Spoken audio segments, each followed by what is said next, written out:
Hello boys and girls, Lord Hawkeye here again, and today I've got something special for you. I'd like to present to you, for your viewing pleasure, my top 11 favorite statist arguments. Why top 11? Because I like to go one step beyond.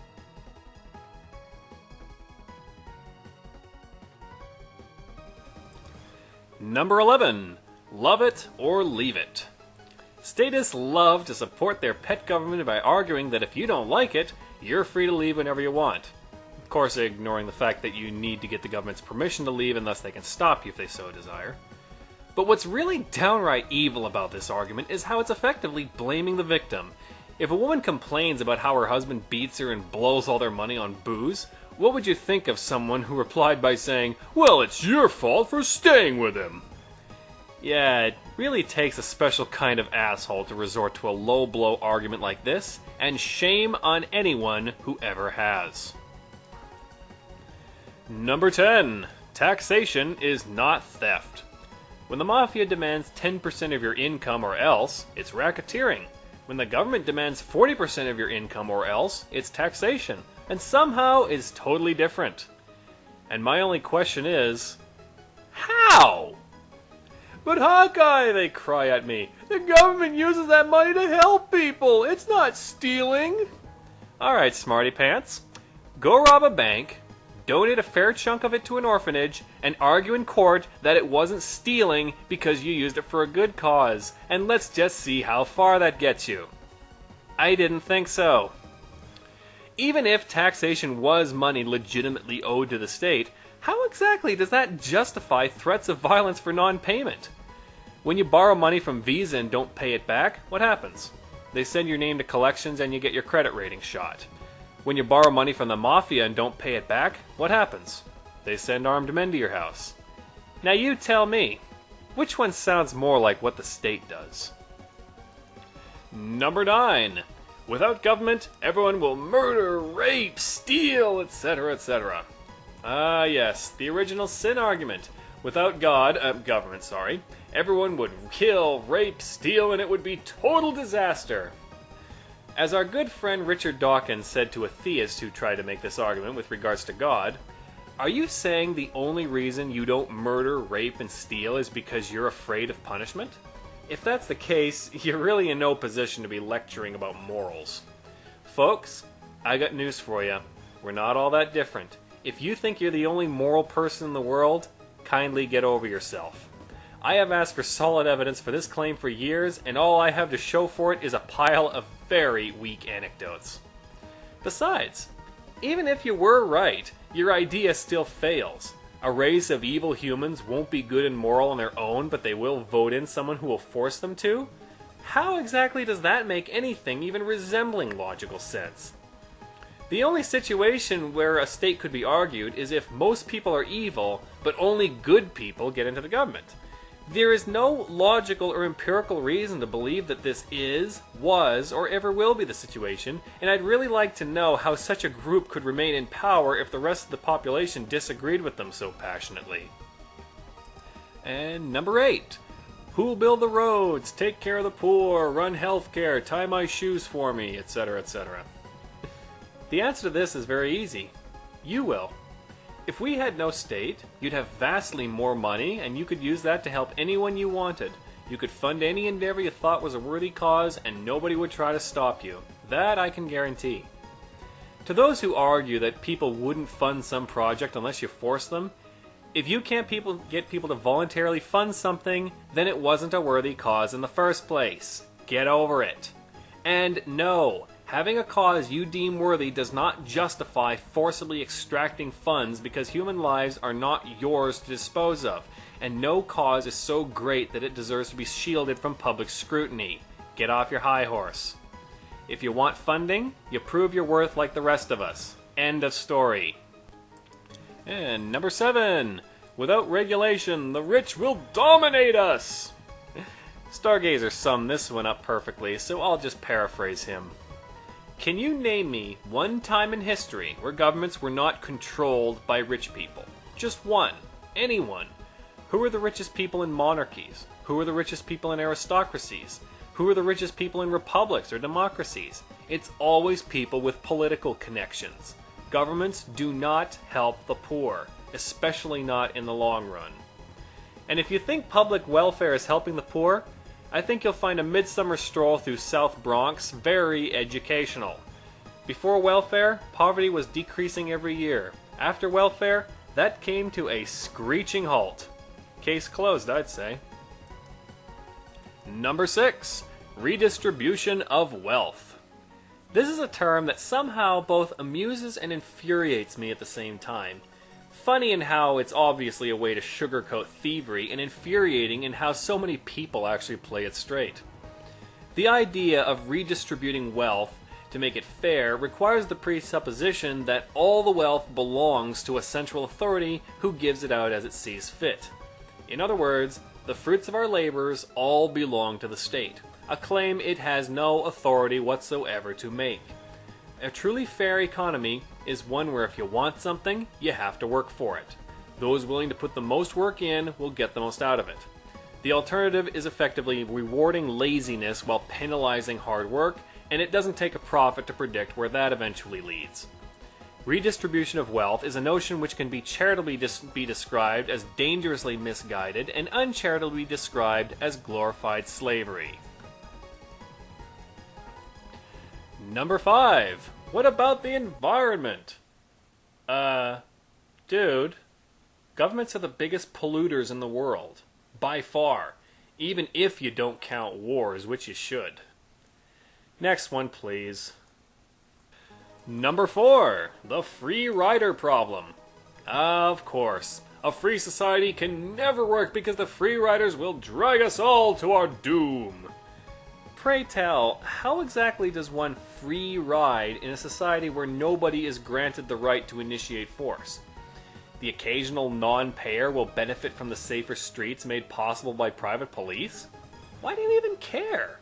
He'll still have to pay if he wants to report a crime committed against him, and probably pay more since he hadn't been paying the regular fee. But if that's his choice, who are you to question it? He simply feels the fee isn't worth his while, for whatever reason, and that's his money and thus his decision to make. You have no say in the matter. Accept it and move on. Besides, anyone really concerned about free riders would do well to steer clear of the government, who are not only the biggest free riders in the world with all their pork and wasteful spending, but are also the biggest enablers of free riders through endless entitlement programs that just keep growing. As a wise man said, I'd take a few free riders over an entire nation of unfree carriers any day of the week. Number 3. Safety over freedom. When the endless attacks on personal liberty become undeniable, some statists will fall back on this one. Yeah, sure, the state intrudes on our lives, but it's all for your protection. And hey, freedom's overrated anyway. This is another tragic case of claiming to solve a problem when in fact you have only deferred it over. Sure, if against all odds you manage to completely purge all guns from a society so that only the police and military have them, yeah, you probably are pretty safe from being shot by a criminal. But one problem. What's going to protect you from the police and the military should power go to their heads? They are but mere mortals after all. This argument is based on the flawed idea that safety and freedom work at cross purposes. The strength of one means the weakness of the other. But nothing could be further from the truth. The truth is, they go hand in hand. Freedom's a very friendly person that way. You see, when people are free, they will naturally migrate towards whatever endeavor they feel comfortable with personally, and thus, whatever proves itself to be the safest will naturally thrive, while undue risk will naturally fade away. To instead trust our safety to one elite and unaccountable group is quite literally putting all of your eggs in one very flimsy basket, which is anything but safe. That's why our good friend Ben Franklin warned us that those who sacrifice freedom for safety deserve neither, because in the end, you're not gonna get them. Number 2. But anarchy's never been done before. Ah yes, the everything that can be done has been done already angle. We all love this one. If you want to really frustrate statists who resort to this argument, just ask them, can you name me one society in history who kept their government small and unintrusive? A government who didn't overstep its authority, grow uncontrollably, and eventually collapse as inevitably as the tides? When he stands there with a blank look in his eyes, you'll know how much he actually cares about empiricism and historical precedents. The truth is, anarchism is all around you. The vast majority of your everyday life is self-governed, and you would never have it any other way. Spontaneous order and the excellence that comes from voluntary trade is everywhere if you bother to look. Yes, it is true that no society has ever dismantled their government with no intention of ever creating a new one, but that's beside the point. A stateless society is an entirely new idea, and one that has worked in every small way it's been tried. There is no reason to doubt that it can't work on a larger scale, and to claim that you know beyond any shadow of a doubt that it can't is just irrational fear of change talking. Let it go. It's not healthy. And my number one favorite statist argument is the social contract. And then we come to this. The social contract. The idea that by living under a government, you agree to obey. Really now? That's it? The state is legit because a contract you obviously made up on the spot says so? I've already many a time discussed the legal problems with this argument, but that doesn't seem to dent the state worshippers. I've even pointed out how this is a completely wild card argument you could use to justify literally anything a government does. Is anyone seriously going to try and tell me that the Holocaust was perfectly justified because if the Jews didn't approve, they should have moved away, voted someone else, or gotten involved in the political process or some shit? Yeah, scream Godwin's Law at me until you turn blue in the face. I am not comparing you to Nazis. I'm saying that your argument is so open-ended that it could be used to justify the Nazis, and that's why it fails, and that's why you need to think your arguments through a little more carefully in the future. What, oh what, kind of spin does it take to make such a completely illogical, baseless, freedom-hating, hypocritical, non-argument look like a valid point? The truth is this. Because governments only made semi-logical sense back when we used to believe in the divine right of kings. Since the king was supposedly chosen by God, that was proof that he should rule and be an exception to all of God's rules. Flimsy, but at least it made some kind of sense if you accept the premise that God exists. As a side note, he doesn't. Without divine right, all arguments for the state self-detonate. I mean, come on. The initiation of violence is bad, so we need to give one elite group permission to initiate violence in order to stop the initiation of violence? Even a 5-year-old can tell that makes no sense.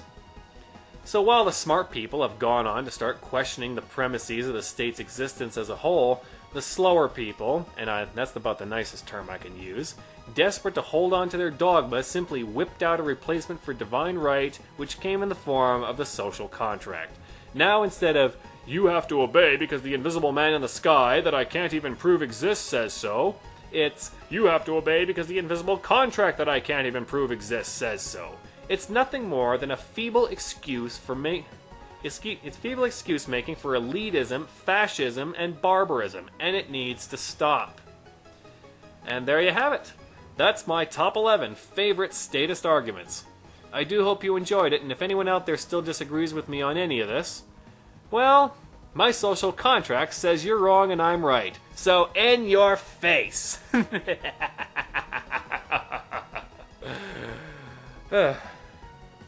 Until next time, be aware and be wise.